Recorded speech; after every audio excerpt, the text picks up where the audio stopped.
জানেন যে মাননীয় প্রধান উপদেষ্টা দপ্তর থেকে আমাদের কাছে চিঠি দিয়ে জানানো হয়েছে যেন আগামী রমজানের শুরুতে, রমজানের আগে জাতীয় নির্বাচনের ব্যবস্থা করা হয়। তার ধারাবাহিকতায় এবং এর আগে থেকে আমরা এ বিষয়ে যে বিভিন্ন কার্যক্রম যেগুলো আছে সেই কার্যক্রমগুলো আমরা চলমান রেখেছিলাম এবং সময় সময় আমি আমাদের মাননীয় কমিশনার ব্রিগেডিয়ার ফজলুল সাহেব এবং সিইসি মহোদয় বিভিন্ন সময় আপনাদেরকে বিভিন্ন তথ্য দিয়েছি। এখন সম্মিলিতভাবে আমরা যেটা আপনাদেরকে আজকে জানাচ্ছি যে সেটা হচ্ছে আমাদের কর্মপরিকল্পনাটা কি।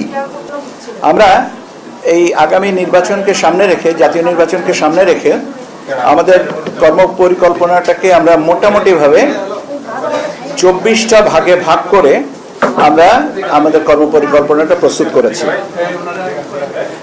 এই কর্মপরিকল্পনাকে রেখেই আমরা অতীতেও যে কাজগুলো করেছি সেখানে এই কর্মপরিকল্পনার ভিতরে অন্তর্ভুক্ত আছে এবং আগামীতে যে কাজগুলো আমরা সেটা সম্পন্ন করব।